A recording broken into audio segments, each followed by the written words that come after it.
Hello class, welcome है आप सभी का the voice of the rain MCQs आज हम क्लियर करेंगे। इसके पहले हमने इसका एक्सप्लेनेशन तैयार किया था स्टूडेंट्स, जो कि काफ़ी इंपॉर्टेंट है। Word to word explanation, poetic revise about the poet and all. Now in this lesson हम लोग इस पोएम की 20 एमसीक्यूज कवर करेंगे।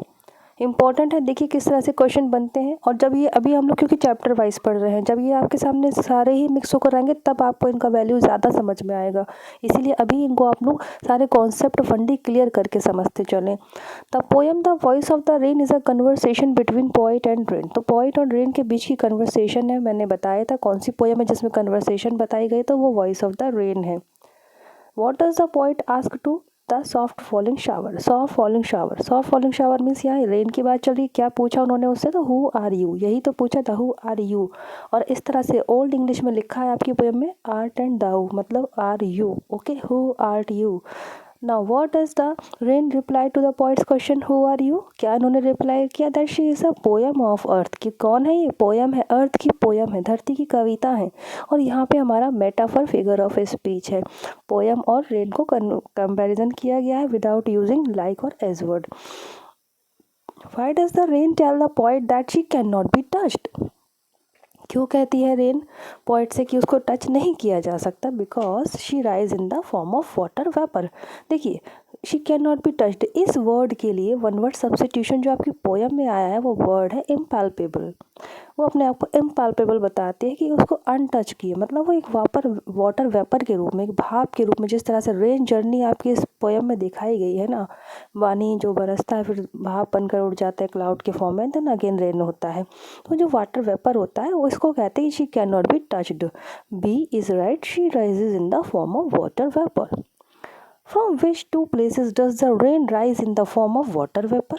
कहाँ से वो वाटर वेपर के रूप में उड़ निकलता है? वो पानी कहाँ से जाता है ऊपर आसमान में? तो land and the bottomless sea, land और बॉटमलेस सी। अगेन ये कोई जीके के आंसर नहीं है स्टूडेंट्स, ये आपको चैप्टर पढ़ने के बाद ही आप लगा सकते हो, ये उस टाइप के आंसर है। तो आपको क्वेश्चन एक्सप्लेनेशन चैप्टर पढ़ना ही है, समझना ही है, तभी आप ये लगा सकते हो। ठीक है, अब इसमें ये तो है नहीं कि कहाँ से वाटर वेपर जा रहा है, तो आपको यहाँ से भी जाता है, लैंड ओशन से भी जाता है, माउंटेन से भी जाता है। नहीं, पोएम में वहाँ टेक्स्ट में क्या लिखा है वही आपका करेक्ट होगा, land and bottomless sea. Bottomless sea में आपका हाइपरबोले फिगर ऑफ स्पीच है, बड़ा चढ़ा कर कह देना। What happened to the earth when the rain falls back on the surface of earth? जब बारिश दोबारा से होती है तो क्या होता है अर्थ पे जब वापस आती है? It purifies and purifies the earth. Answer is B, option B, beautifies and purifies the earth according to the poem. How does the rain help the seeds inside the earth? किस तरह से help करती है वो seeds की जो inside है, ज़मीन के अंदर है, धरती के अंदर है? Provide life and help them grow, उनको लाइफ प्रोवाइड करती है। ओके, अब देखिए ऑप्शन ए और सी ये भी आपके अकॉर्डिंगली सही जाएंगे, पर अकॉर्डिंग टू द पोएम हमारा वही है। What does the rain do when she doesn't care if anyone bother about her deeds और नॉट। क्या रेन करती क्या है जब कोई भी केयर करे या ना करे उसके बारे में, उसके काम के बारे में? जैसे बारिश हो रही है, बारिश हो के जो भी होता है फिर उसके जब प्रोसेस होती है, तो क्या दुनिया में कोई उसको देख रहा है कि हाँ ये बारिश हो रही है, देखो अपना काम कर रहे हैं? तो कुछ भी नहीं। क्या करती है वो? She completes her work and comes back home. अपना काम करती है, अपने घर वापस आ जाती है, ये है उसका। इसमें आपको पोएम में पोएट ने इसको डिस्क्राइब भी किया है, रेटल्ड और रैकेट और अनरैकेट से। What does the poet compare the rain with. Poet ने रेन को किसके साथ कंपेयर किया है? सॉन्ग के साथ कंपेयर किया है। देखिए रेन ने खुद को क्या बताया था? आई am the poem of the earth. Okay, poem of the अर्थ, खुद को रेन ही बताती है, that voice of rain. Okay, और ये जो वॉइस ऑफ रेन है ना, ये पोएट ने ट्रांसलेट किया है हमारे लिए।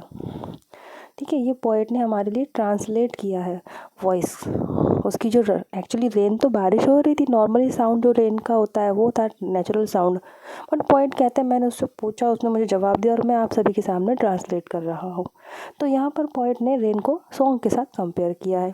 Y does the poet compare the rain with the song? क्यों किया उन्होंने? Because option is C, as they both share a common journey.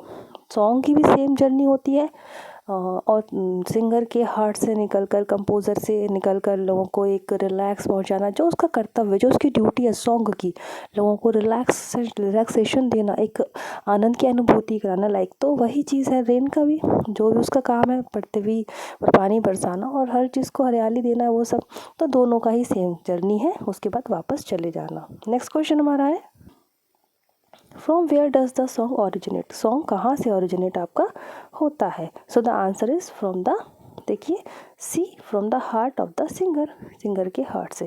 If the poet has used a metaphor in the poem, what is it, कहाँ पर है metaphor हमारी poem में, I am the poem of the earth में, poem of the अर्थ, इधर पे आपका metaphor है। मेटाफर में क्या होता है, दो अनलाइक ऑब्जेक्ट्स को कंपेयर किया जाता है, एज और लाइक का यूज़ नहीं किया जाता है, नहीं होता है, डायरेक्ट बताया जाता है। जैसे कि उसने कहा है ना, आई am the poem of the अर्थ, ऐसे ये नहीं बोला I am like the poem, ऐसे नहीं, तो यही है आपका मेटाफर।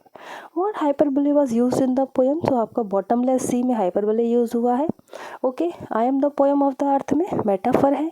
सॉफ्ट फॉलिंग शावर में आपका कौन सा है, एलिट्रेशन, एलिट्रेशन एस, एलिट्रेशन क्या होता है, एक ही लाइन में सेम लेटर से दो या दो से ज़्यादा वर्ड आपको मिलता है, that is alliteration. Bottomless sea में आपका हाइपरबोले है। And voice of the rain में आपका पर्सोनिफिकेशन है, पर्सोनिफिकेशन, वॉइस तो इंसानों की होती है, यहाँ पर्सोनिफाइड किया गया है, रेन की वॉइस बताई गई है।